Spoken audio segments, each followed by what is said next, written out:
Peace, family. Welcome to another episode of Underground Railroad Productions, UGR TV. This is your host, Brother Rich. I'm here with a brother named Bro.Oba. Now, if y'all been on my channel for years, if y'all go back about to 2012, y'all would have seen I interviewed this brother outside on Fulton Street in Brooklyn. The brother was recently on VH1 show Black Ink. A lot of people been calling me, telling me they want me to get the brother back on the show. They interested in what the brother got to say. They seen him doing his thing on the show with Duchess and C. So the brother's back on here. I'm glad to have the brother back. Shout out to brother Chris for giving me his number to reach out to him. And I guess to start out with, introduce yourself to the people. Tell the people exactly what you do, brother. My name is Oba. I go by the name of Oba Adedayo. I'm a first generation leukemia practitioner in the United States. My mother was a practitioner. My grandmother was a practitioner. They were both initiated priests. All of my adults in my family are initiated priests, and I am a diviner by trade. I divine. I counsel people spiritually in matters of spirituality. So that's pretty much in a nutshell what I do. I mean, when people think counseling people spiritually, they think about Santeria, they think about voodoo, they think about Yoruba. What's your particular system? I mean, is each system different, or is it just pretty much the same with different names? Well, the deal is that I would refer to myself as a leukemia practitioner. Leukemia is the name or the label that we as a group, as a culture or a subculture of people that we have agreed upon. You may run into some people and they will tell you that they're Yoruba priests, but I find that to be impossible because Yoruba is an ethnic group from southwestern Nigeria. So I know there are people who are Yorubas that are stark Christians or Muslims and have nothing to do with traditional West African tradition.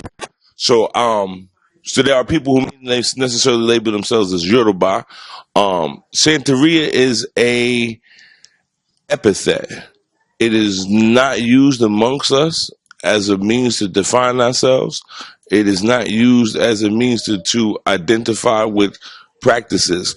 Santeria is, for a lack of it, it is the misappropriate name to the practices and traditions that I'm involved in. Okay. So I got a series of questions I want to ask you. But before I do, I need your working definition, because when you mention these phrases like Yoruba and Voodoo and Santeria and all of this stuff, people think about Haiti, and the one word that always comes to mind is magic. Some people think magic is real. Some people say, man, get that spooky shit out of here. I don't want to hear about all that, man. If magic work, man, we wouldn't be in this condition right now that we in. You could do some magic and magic your ass out this condition. I need you to give me a working definition of what you consider to be magic. Well, if I'm gonna define magic, I gotta define what we gotta go into the concept of spirit. And spirit comes into the idea of a consciousness that is not tangible, but has enough consciousness to instruct or manipulate its environment so that it might not be tangible. It might not be anything that you could touch, but it's a consciousness. Now, that consciousness is conscious enough to extract the things that it deems necessary for its survival. Okay.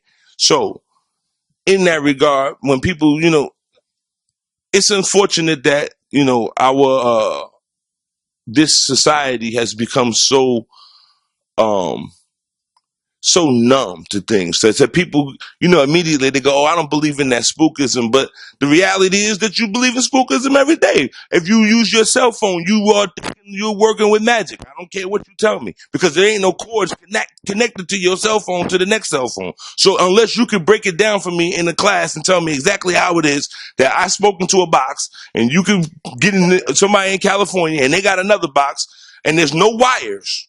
Right? So we're not talking about mechanism. We're not talking about mechanical things, because mechanisms allude to something that's connected to something, and this causes this reaction, and then from there this happens, right? Your cell phone don't work like that. So whatever nerd is out there that's at home or behind his computer that got an answer for everything, I want them to figure out and explain to me how, and show me how that they can make a cell phone from scratch. Because anything that you can do mechanically, you should be able to necessarily recreate it from scratch. So if you can't recreate a cell phone from scratch, and I'm not saying you went and bought the parts from Ericsson, or you got some parts from Motorola, or you got some parts from Verizon. I'm talking about taking natural things and creating something that has the equivalency of the same power that a cell phone has. If you can't do that, then you can't explain to me why magic is irrelevant.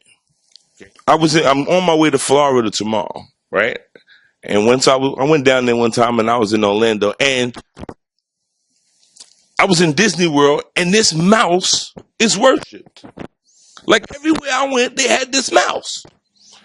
And I thought about it, like if everybody disintegrated tomorrow and some other life form came here on some Star Trek shit, and they got here and they got to Orlando, Florida, they might think that this guy Mickey was some kind of a deity. They'd be like, yo, they had shirts for him, they got songs for him, right? That shit is magic. Because personally, I'm 38 years old. I'll be 39 this year. I've never seen a Mickey Mouse cartoon, like a regular cartoon. Not talking about the movie. I've never been raised on a Mickey Mouse cartoon. I'm not even old enough for the Mickey Mouse Club. But why do I know the song? MICKEYMOUSE? Because that shit is a cult. It's a cult. You understand? That it's passed on generationally. That my mother watched the Mickey Mouse Club, and because she watched it, it just transferred along to me, because I've never seen a Mickey Mouse cartoon in my entire life. And these kids today, my stepdaughter is 6 years old. She has never seen a Mickey Mouse cartoon, but she sure enough knows who the hell he is. So that if that ain't magic, I don't know what is. Okay? And so real easily, if that's the case, then Jesus Christ could have been somebody's cartoon character. He could have been a story that they was telling little kids to put them to bed at night after they brought the sheep in or something, right? And then all of a sudden he became real, because now somebody took this book and made it an actual fact. So when we're talking about magic, and you're talking about African spiritual systems, it's not, a witch with bat eyelashes and a dragon's tail and 3 scorpion stingers. It's not that kind of thing. It talks about the ability for people that you give off a certain aura, and having that aura, the aura is receptive, it's manipulable, right? So with that aura, if somebody else comes in contact with you, now your aura cannot be seen with the naked eye, but there are people who are for some reason or another are sensitive to it, and can pick up on your aura, and can decipher your aura, and tell you what they see. Now, I could go on and on for hours and talk about people who I've seen manifest what we call confirmation. Things where a person doesn't know another person from a hole in the wall, and comes in and walks in the room and starts to tell this person about their life, past, present, and then continues to prophesize about their future. And when it's that personal, you can't deny it. You can't deny it. And so what happens is you get people that speak on it because they have never been in a situation to witness such things. So it becomes real easy to dismiss, like Dave Chappelle talks about that, like the ability for people, when people start to talk about how things are crazy. Oh, like he's crazy, right? That's a means to dismiss somebody. Like, oh, I don't got to deal with it because he's crazy. Okay, but when you deal with something that is on a personal level, like you walk in and somebody don't know you from a hole in the wall, and they start telling you things that only you in the shadows knew about, then it resonates with you. It becomes personal, right? And that's what necessarily, for every person that ever decided to convert or assimilate to this way of life, every last one of them have the same beginnings. They went someplace, they were maybe all skeptical, and somebody said, I see this, and this is happening, and that's happening, and this is about to happen. And when it happened, the person was able to acknowledge that somebody gave them a heads up, like, yo, this is about to happen to you. That they took note of that and applied it and said, you know what? There is something else out there. Because the majority of it, because everything is going to come back down to money, right? It's going to come back down to money. It's going to come down to, why are we in this situation? And spiritualism, God, for that matter, has nothing to do with your wallet. I'm not saying that in order to be godly, one has to be poor and a pauper. Not at all. But one doesn't have anything to do with the other. Okay? And so you could literally be in the wrong place at the wrong time. You know what I mean? And from that, your life could be altered because you were in the wrong place at the wrong time. And if you had the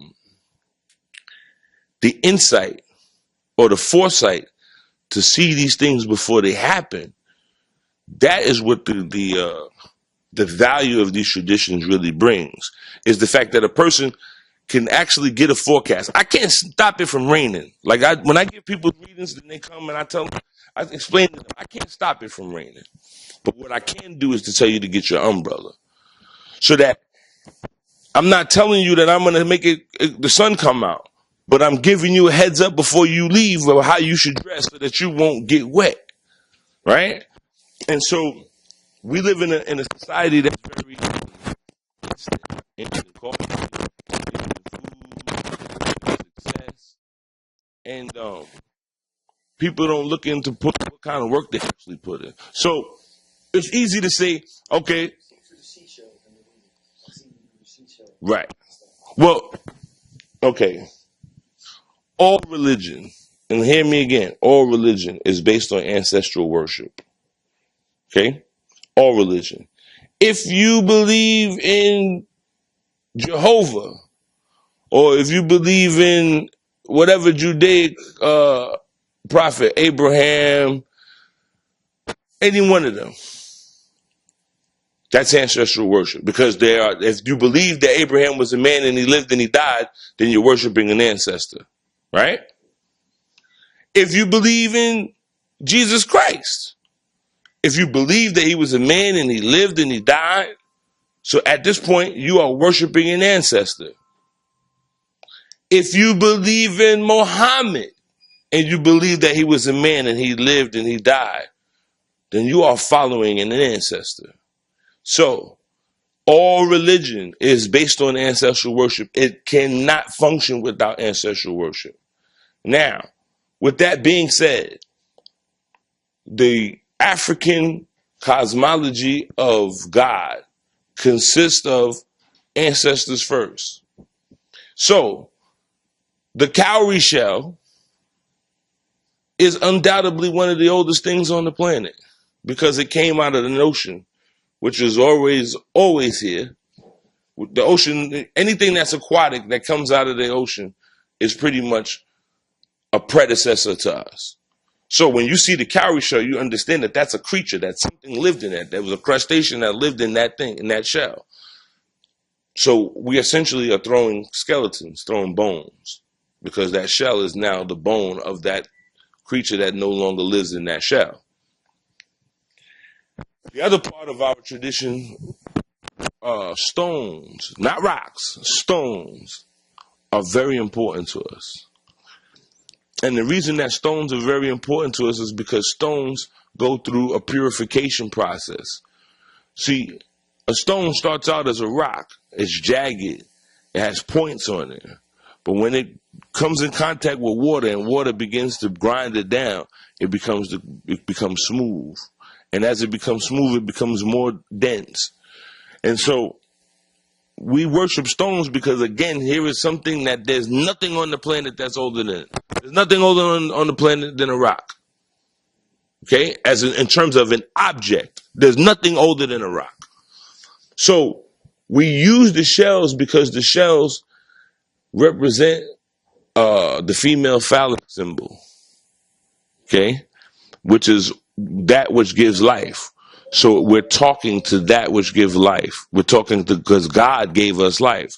So whatever gives life is God in our philosophy. Okay? Mother is God. Mother comes before everybody. The first prayer that we enlist after God is to our mother, the one who gave birth to us. Okay? No matter how important a priest may be as a godparent, like they may have people who are whose tutelage they're in charge of, and sometimes those people are actually older than you in age. No matter what, if I'm as a godparent, the first person that the initiate must show respect to is their mother, if she's living. Okay, so the shells represent the female phallic symbol. They represent a woman's vagina, the oblong oval shape, and it speaks to us. And in it speaking to us, the numerical combinations that fall down, we're able to decipher a frequency or a signal. Okay, and so that signal allows me to interact with the consciousness that is evaluating the person's aura and what they're going through. Okay. Now, when people get into the whole thing of what they call Ifa divination comes way later. It is the byproduct of the cowrie shell divination. And because Ifa is almost perfect in its evaluation of things, it's way younger because the new model, the best model doesn't come out first. The new model always is better than the last model. What happens is we understand that the gods, the deities, the orishas are full of transgressions. They are not God. They are full of transgressions. And so them being full of transgressions, we look to them to see how to not befall to the transgressions. Okay? So that the word God as an equivalent for the orishas is really doesn't measure up because God is God. There is only one architect. There's one consciousness that makes everything come together. The orisha are representations of forces and elements. Now, those forces are not, they don't sway, they don't change. So some of these forces have a certain nature about them that they cannot be, there is no duality to these forces. They are one way. And so we look to the deities, to the Orisha, as a means to understand ourselves. Okay? So this is how we get into the whole thing about altars. We create altars as a means of examining ourselves. We look at ourselves. You can't see yourself. So we have a saying in Lukumi. They say a black cat can see in the dark, but he cannot see itself. Right? And so that what that means is that for every priest that there is, no matter how great they are or how great their spirit is, they still must seek someone else to look at them, to give them an assessment of themselves. Okay? Because you can't see yourself. So there's no grandiose priest that's like, oh, I'm the head priest and nobody takes care of me. The oldest is now taken care of by the youngest. You understand? Okay. So the Orishas are full of transgressions. They're full of what the modern world would refer to as sin. Okay, they have envy, they have gluttony, they have greed, they have hate, they have all these different things that lie within them. And so we go to them to figure out, to look at ourselves outside of ourselves, so we can examine the envy within somebody in another vessel, so that we can see how it works. We look at greed through another vessel to see how it works, to see what the outcome and the ramifications are for certain actions. So the Orishas are not gods; they are direct liaisons to the High and Almighty. Now, why do we believe in multiple deities? Because we believe that the spiritual hierarchy is similar to a corporation, if I can use that as a simile. In the mailroom, and you got on the elevator with the CFO or the CEO, you would not ask him for more hours, because he don't even know who the hell you are. You can't get on the elevator and you see your CEO and you work in the mailroom and you tell him, why can't I get Easter day off?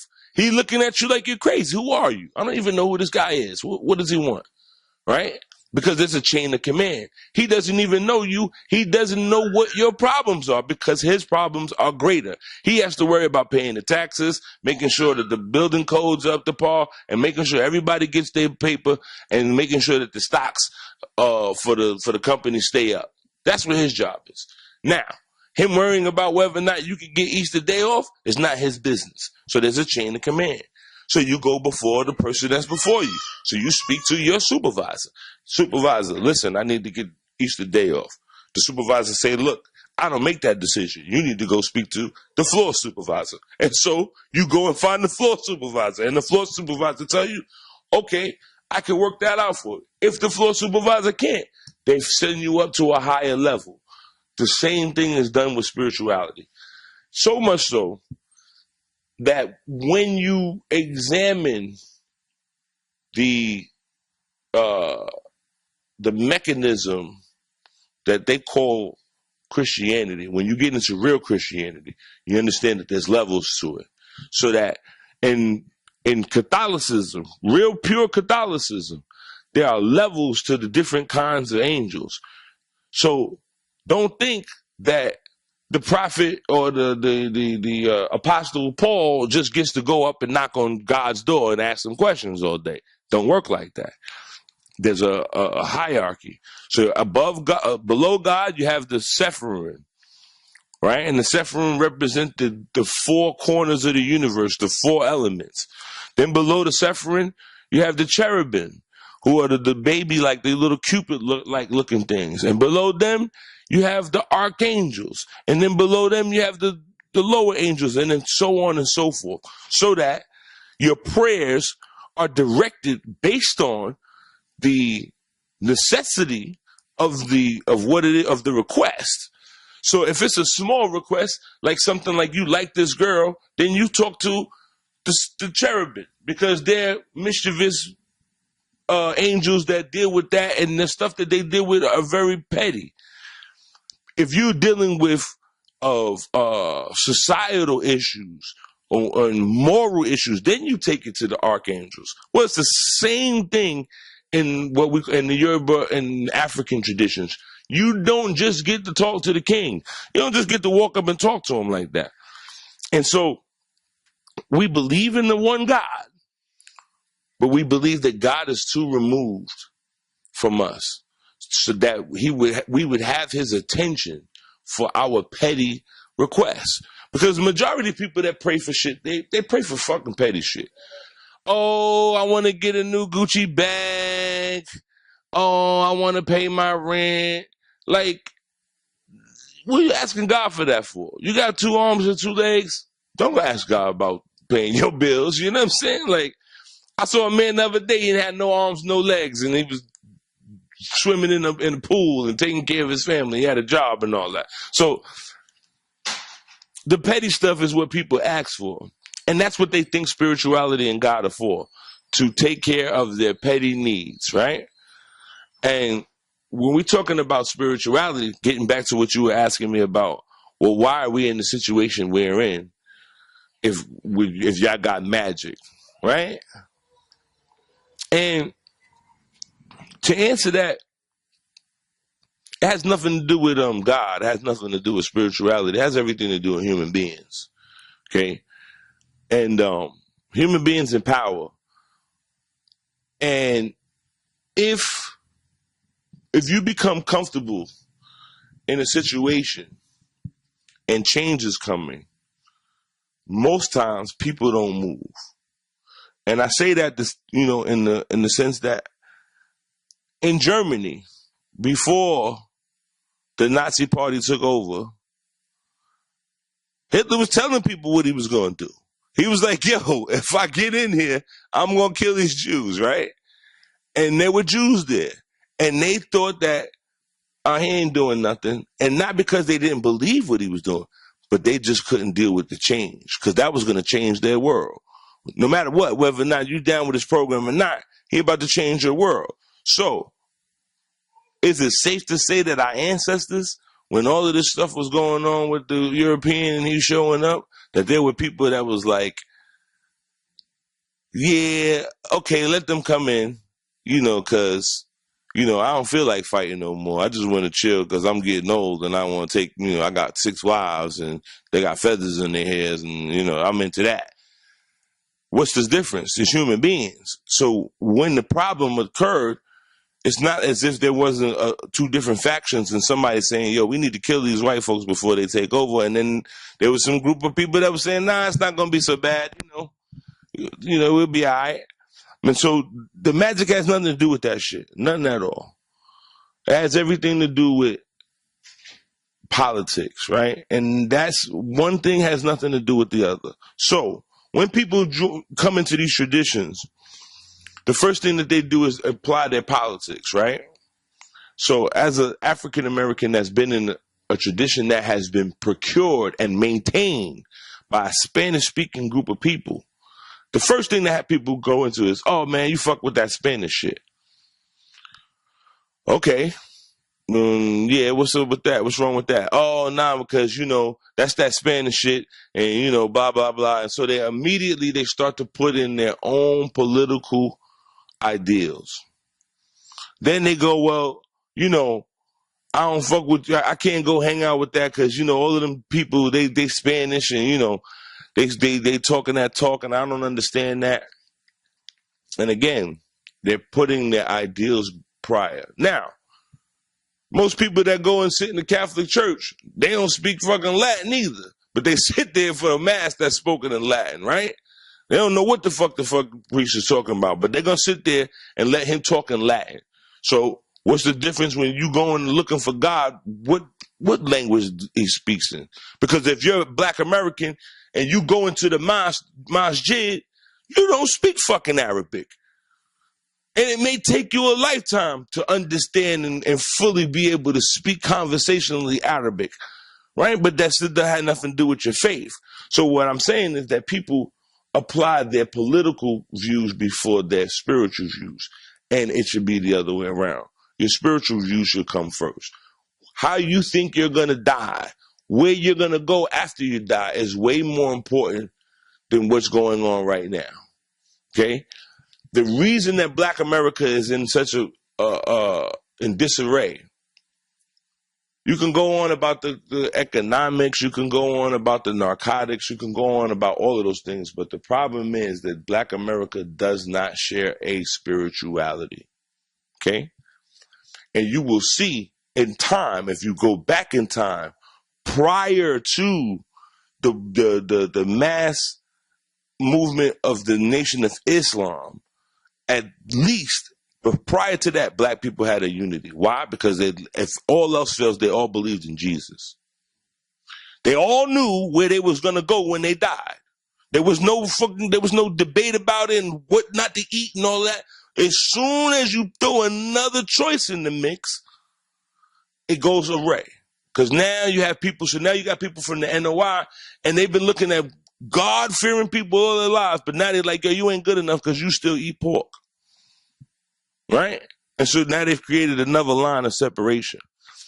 Now, we could go to war tomorrow. Tomorrow, they could have a verdict. It could be another Trayvon Martin situation, and every black person be like, I had enough of this shit. And they all get the guns. If we get into the trenches, into the foxholes together, essentially it's going to be a problem because you're going to have somebody looking at somebody else because we don't share the same faith. Okay?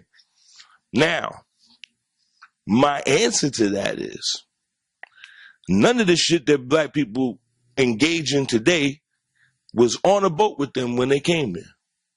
Not Jesus Christ, not Muhammad, not Abraham and the Israelite. None of that shit was on with you on the boat, except for the shit that I'm talking about. Okay? Because all of those African nuances that they brought with them are the nuances that allowed them to survive this Middle Passage. But it wasn't Jesus and it wasn't Muhammad and it wasn't Abraham that they brought over here. Okay? And so when people ask me, well, how do you know that this thing is real? Because my ancestors created a civilization that is still functioning. See, Rome ain't still running. When Rome fell down, Rome fell. Ain't nobody speaking no Roman, right?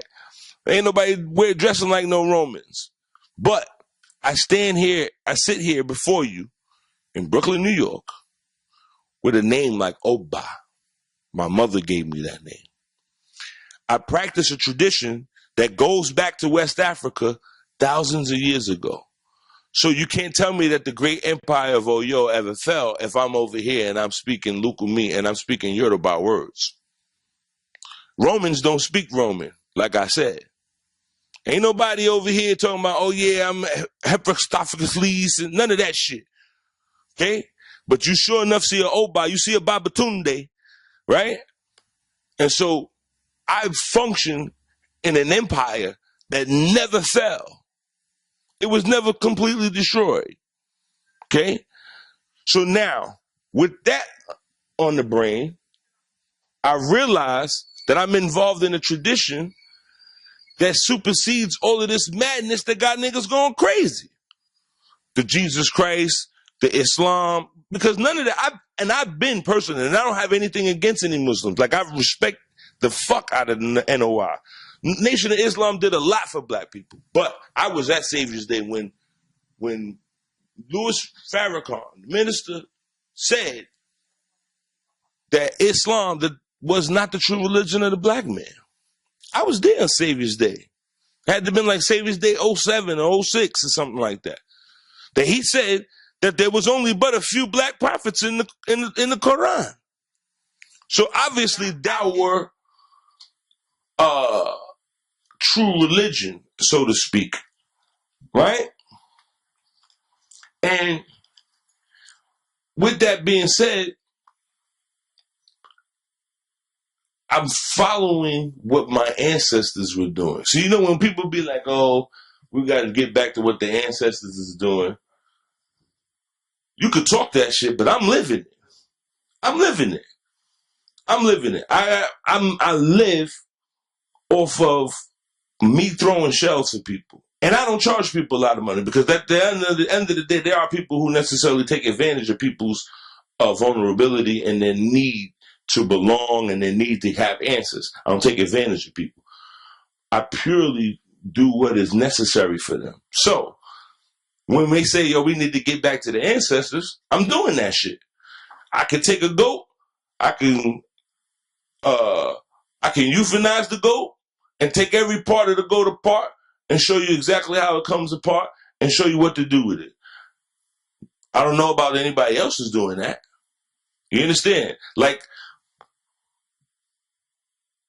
being in this tradition gives one the heads up to really be able to deal with the insanity of all of this. Because this tangible world that everybody's stuck in, this shit is insanity. And I'm going to give you an example. I was in 42nd Street one day with what you would call a bum, a homeless guy. He didn't have no shoes on. and he was sleeping in the bus station where I was getting on the bus at. So my bus didn't leave till like maybe 6 in the morning. So when I came in, I had an hour to spare. I sat down for a moment. The dude was sleeping. He was knocked out. I got up. I left because I figured there was things I could do. I could go get me something to eat. I left and I came back. When I came back, the dude woke up. He says, "Oh, you back?" So I look at him. I'm like, how the hell did he know it was me? Because he didn't see me the first time, but whatever. So he wakes up and he starts to talk. And this is right around the time when they had killed Osama bin Laden, right? So he was like, yo, tell me, how is it possible? Or how am I supposed to believe that they killed the most wanted man in the world, shot him, took him, put him on a boat, and dropped him off in the water, and ain't nobody seen the body? He like, I'm supposed to believe that shit, right?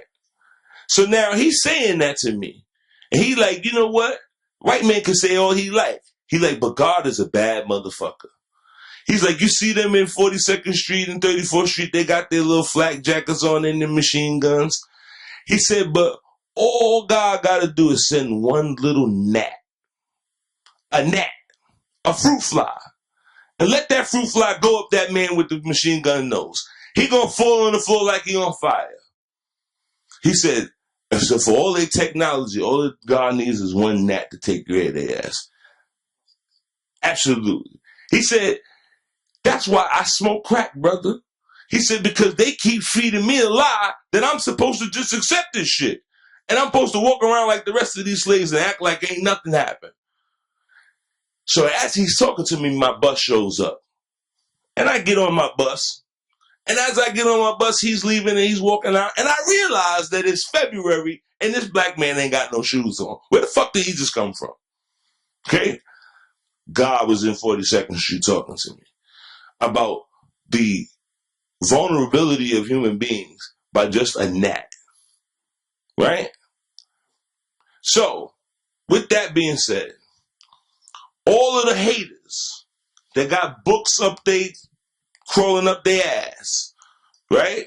That want to tell you about this and that, or if the shit got magic, why we in the situation we in. One of them got nothing to do with the other. You trying to weigh an ostrich egg with a quail egg. Them shits don't go together. Like, that shit don't have nothing to do with each other. And so when they start talking that, why are we in the situation we're in? We're in the situation we're in because of lack of spirituality. Because what happens is, in order to deal with spirituality, you gotta let the ego go. Because anybody that comes to get a reading from me, the first thing that they gotta understand and accept is they shit. Because you could come and I could tell you all kinds of things, but when I start telling you about your shit, your transgressions, how you contributed to whatever demise that you're in, most people don't want to deal with it, right? So they get upset, they get uptight, and so of course they can't deal with spirituality because they still holding on to the ego, which is holding on to the tangible and the material world, right? The ego says bigger is better, right? But if you're a farmer, you know that the bigger the fruit is, the fucking worse the fruit is. The shit is garbage, and it's inflated. The juices is spread out too much. So, with that simple analogy, we look at the situation as the spirituality is what the black man is missing. The economics, the education, all of those things come afterwards. And when I say that, I mean we must figure out a creed. You know, when you hear Martin Luther King talk about creed, it's a big thing. That talks about somebody necessarily, when you're talking about a culture that now deals with economics, it has industry, right? And that industry has education, and that education has medical service. It has service for elderly people. It has everything in it. That's what a creed is. So when you see the Jews, the Orthodox Jews, that's a creed. Because they don't eat matzo balls that made in Mexico. They don't eat matzo balls made in Mexico. None of the shit that they buy came from someplace outside of a Jew touching it, right? So now, even in my tradition right now, when I go to the Botanica and I gotta go buy stuff, and I look on the box, right? When the things that were made that were tangible, the motifs, the things that you had to make, they're now made in China. So whereas it was so now again we're getting back to this instant gratification thing, where when I was a kid, when they initiated somebody and a person decided that they were gonna get initiated, right? They necessarily put their money in. So they said this is gonna cost you, hypothetically it's gonna cost you $4,000 to do the ceremony, for take care of 7 days of ceremonies, right? You put that money in, and it was at least a year prior to the date that you necessarily anticipate this initiation taking place. Why? Because everything that they did was procured by people who necessarily had something to do with the tradition. So any of the pieces, any of the bracelets that you had to wear, somebody fashioned them. There has a goldsmith that fashioned them. When you wore beads, somebody beaded those things. They didn't come out of a botanical, they didn't come out of a factory. Now, because people got to have this instant gratification, they go, oh, well, I got my money. I want you to initiate me next week. And so now people got to run, and then they got to pay for things that they done got somebody else to procure, and now they're bringing outside money, and somebody else is benefiting from my tradition, right? And so this is something that I'm making a big stink about within my tradition to people. Like, yo, how the fuck is it that I got to go and get some stuff that's coming from out of China, right? And people are like, oh, well, or even the animals. Because when I go and purchase animals that I got to sacrifice to the deities, I'm purchasing them from an Arab who at the same time doesn't even necessarily respect my tradition. He thinks my religion is a novelty, right? So that means that he is going to charge me more purely for the fact that he doesn't care for my tradition, right? And so again, he's taking advantage of me, where I don't have control over my tradition. So now, if black people were to put their things aside and understand that there are things about us that are just niggerisms, as I like to call them. Everybody grandmother, I don't care, she don't got to go to church, she don't got to go to the mosque, she don't got to do nothing. She be in the kitchen, you're about to go somewhere, and she tell you something prophetic, like, yo, I don't think you should go outside today. Everybody grandmother did that, right? That's a niggerism. White people don't have that. They don't do that. They let their kids do whatever the fuck they want because they don't have no intuition. They don't feel nothing. And I'm not saying that all of them don't. There are some that are in tune with things. But we're talking about people who've been stripped of all knowledge of self, and they still exhibit traits that they can't help. Those are niggerisms. When you hear me say that, those are niggerisms. Why? Because you could go to any Caribbean island, and there's a woman that does the same shit. In every neighborhood, in every town, in every little pueblo, there's some woman that does the same thing, right? So we have to come to grips with the niggerisms and champion them. Like, I don't care for hip hop right now. I'm not a fan. But when some of that ignorant shit come on, I can't help it because the shit is niggerism. I hear that Bobby Smurder shit, I be like, yo, where the fuck? Because I know where he's coming from with that shit. And if you're not a fan, get up on my trap. Like, that shit is just some nigga shit. Like, absolutely. I could play that shit in fucking Mali, and they gonna start dancing with that shit. Because they can't help themselves. Right? Because those are niggerisms. That shit is something that's deep within us. That's a spiritual thing. So that certain syncopation of the drum opens up a portal. So when you hear the Native American, right?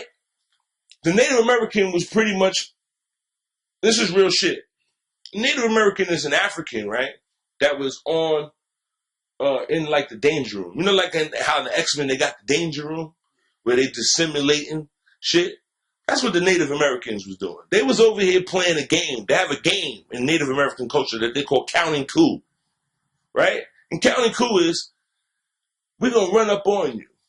and we're gonna sneak up on you and sneak up into your little village. And when I tap you on the shoulder, you it, nigga. That means I got through your shit. We don't gotta pull out the knives, we ain't gotta pull out the arrows. We're already doing this. So that means that they were in motion for a preparation of something that got disturbed, right? So when you listen to the syncopation of their music, it's war shit. Doom, doom, doom, doom, doom. They're getting ready, right? You don't have to know it. You feel it. It tells your psyche, it tells the cells in your body exactly what to do, right? The same thing in Africa. When you hear them, there's a different thing when they're playing war drums and when they're playing drums for the girls to shake their booties. Trust me. The drum shit with the girls shake their booty, the shit is right? So she can move all of her appendages around the body and show them off. The war shit is ging ging, a ging ging. It's a repetition thing. Keep you focused. Keep your mind going on this is what the task is, right? So when the music comes on, motherfuckers don't gotta know what Big is talking about, right? But when they hear him go, they know what the fuck he's talking about. That shit is universal.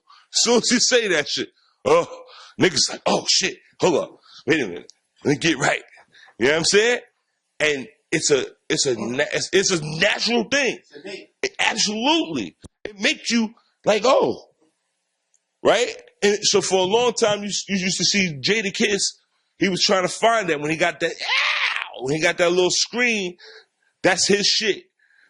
Now, right, Ross picked it up. He took the formula, right? So much so that when he did, I remember Brother Chris was telling me, Brother Chris, he from the hood. And the cats, that fuck with Big, they was like, yo, when they heard him do You're Nobody Till Somebody Kills You, when Ross did that the nigga D-Rock was like, yo, he channeled some B.I. shit. Feel me? So that if you listen to him, now, because Ross is a funny dude. If you pay attention, throughout all of that money and diamond shit, he be dropping some jewels on you. He dropping some fucking real black man jewels. You feel me? Yeah, you gotta like really fuck with the nigga. Like you be hearing him, he be dropping little, you know what I'm saying, sciences on a nigga, right? And that's because he understands that he can't just give it to you raw. He can't give you raw honey. You'd be like, this shit tastes terrible. So I'm gonna hit you with a little bit of lemon on it. Put a little lemon on it, maybe some lavender. Here, you like that now? Oh, okay, now you can ingest that, right? So he can't just kick that YZ poor righteous teacher shit to us. Not today. That's not the frequency. The frequency is on some, yeah, it's the nigga shit. Ow, real fast, reactive. You know what I'm saying? Yeah, gotta catch it. Oh, yeah, it's some Harlem Globetrotter shit. Yeah, I'm just playing with it. Throw it in there. He fucked it up, right? And so that's the frequency, and so everybody got to tune into the frequency, right? Because one of the things I notice is that whatever genre that is controlling the children is never controlled by the children. When you see hip hop, Fab Five Freddy is already a grown ass man when he hanging out with Busy B and them niggas. Feel me? When you see Wild Style, Fab Five Freddy a grown man. Hanging out with teenagers though, because he profits from them, right? So when you talk about Brother Chris was putting me on, I was listening to the brother Charlie Rock and all of them from the Bronx, the Black Spade niggas. He was like, yo, the gangs didn't stop killing each other because of Bambaataa. They stopped killing each other because motherfuckers got older. Niggas got jobs, right? Real shit. You got a baby. Your baby mom's like, man, fuck all that gang banging. What you talking about? You better get these kids right? So, they got jobs. So what happens is, anytime the new era is going on, it's being controlled by an adult. You feel me? And that adult pretty much had that Peter Pan shit about them that they kept it going, and some kid picked up and was like, that shit is cool. And they made it what it was. So, with that being said, we have to necessarily tune in to the little niggas. Feel me? You got to tune into them because they are trying to keep us separate. They're trying to necessarily make me distant from the young man that's 21, 19. And really, I'm supposed to be close to him. You feel me? Like that mentality of, oh, I can't be hanging out with no young boys. No, I'm supposed to have the young boys. I was always around some older motherfuckers. And I was never hanging out with no cats that was my age, except with my homeboy who was trying to get the same knowledge I was trying to get. Like what they said? Yeah, now you ain't doing it right. You got to do it like this, son, because that's how he was doing it, right? And so we have to get that out of our minds, that this separation of errors, because it's all the same error. It's all some nigga shit. It's all some nigga shit. You understand? You know, what would you have said if you'd ever saw Satchmo with motherfucking John Coltrane and Dizzy Gillespie? You know what I'm saying? That would have been a more powerful statement. Because they was already doing what the fuck they was doing. But imagine you see Louis Armstrong on the bandstand with John Coltrane, Dizzy Gillespie, Wayne Shorter, Max Roach. You know what I'm saying? Yeah, that's a different thing. You know what I mean? So we gotta get our shit together, man. And it's not just pure economical and political. This shit is spiritual. If niggas don't get this spiritual shit together, because the spiritual, and let me be clear, the spiritual is just another word for the psychological. What I do is purely social work. You would have to be foolish to think that somebody would do something to you and then let you know what they're doing to you. So here it is. Check this out. And this shit is real. And I had this conversation for the last week. Most people who worship the devil do not know that they're worshiping the devil. You heard me? Most people who worship the devil do not know that they worship the devil, because the devil don't look like what they told you he looked like. Okay?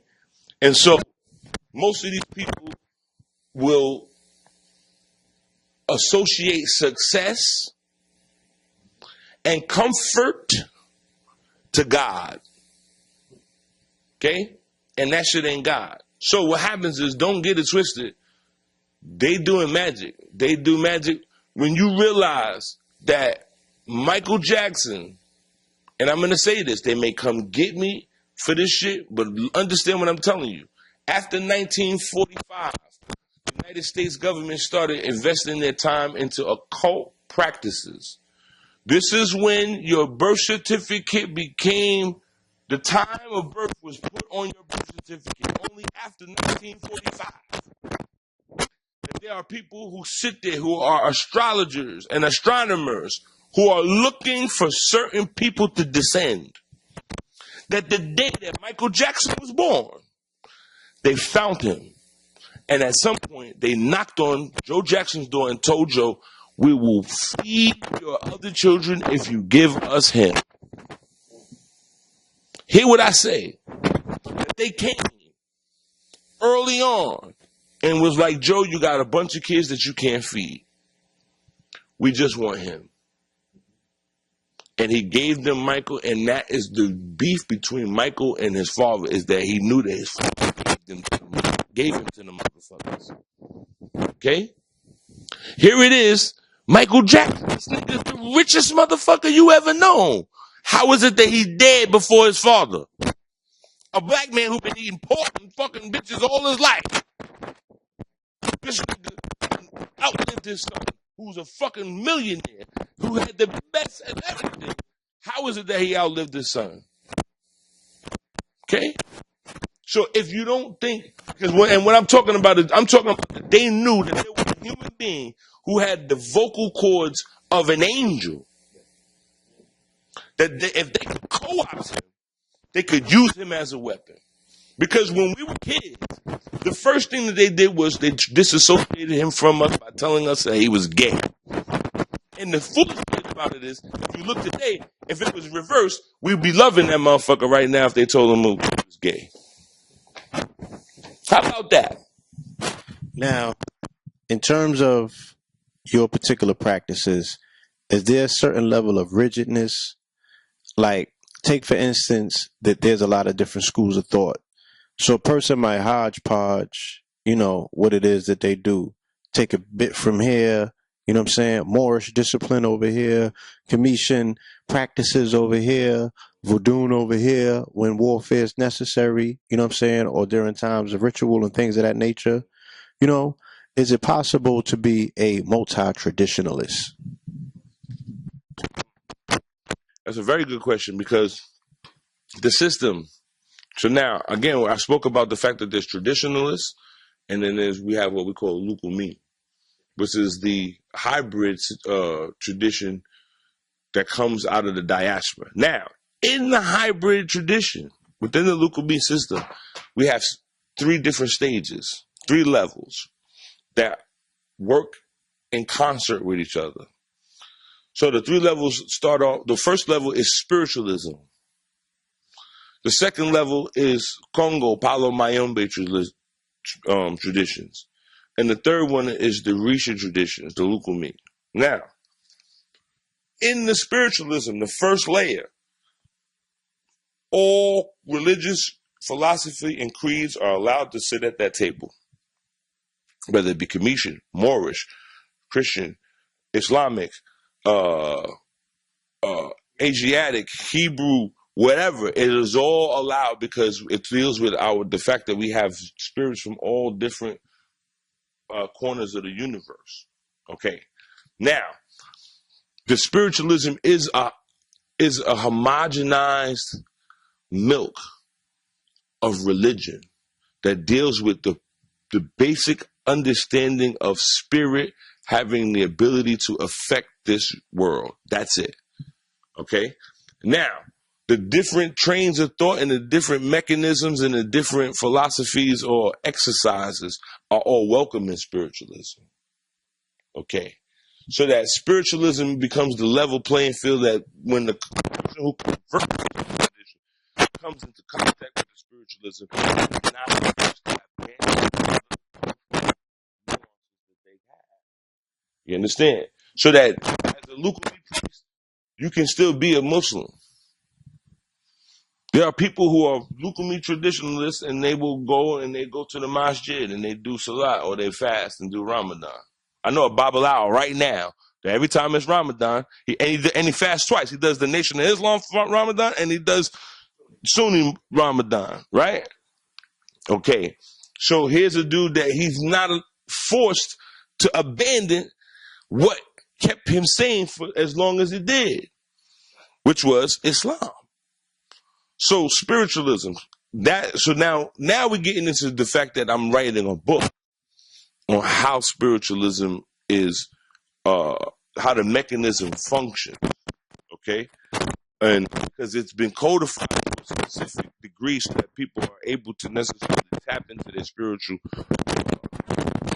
litany or liturgy of talents and they're able to express them, okay? Without spiritualism, no true priest will initiate. Okay? Without spiritualism and Palo, no real Lukumi traditionalist or priest will really initiate you because you'll be without. You understand? You'll be lacking foundation. You understand? And so it's real important. So now, though all of the stuff, the Kemetic stuff, the Kemetic stuff, the Islamic stuff, the Hebrew stuff, the Kabbalah systems, all of that stuff functions in spiritualism because spiritualism deals with the four major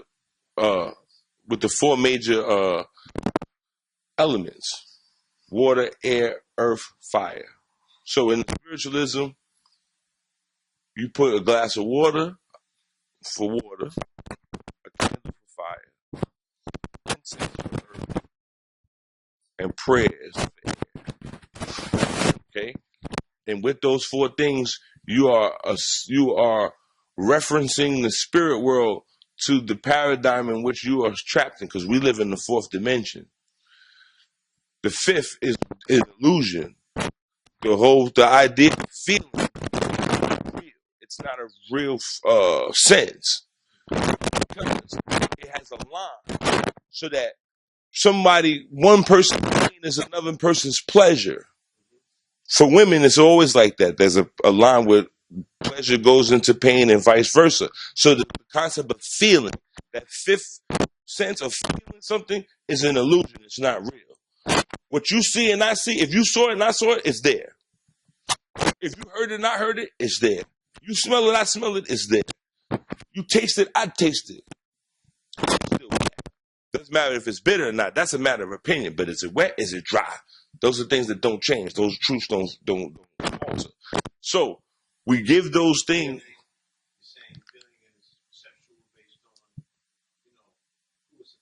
Absolutely. Absolutely. One man's pleasure is another man's pain. It's two different effects. Yeah, if I was just a sadomasochist.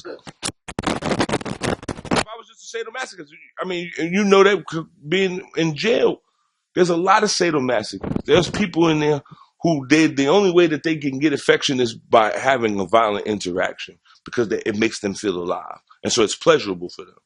That's interpretive. That's not a truth. Whereas the four, earth, wind, air, fire, they don't change. You see it, I see it. You hear it, I hear it. You smell it, I smell it. You taste it, I taste it. You felt it? Nah, I didn't feel that. You understand? Nah, I didn't feel that. Exactly. Absolutely. Brother Rich. So any other questions? You want to wrap this up?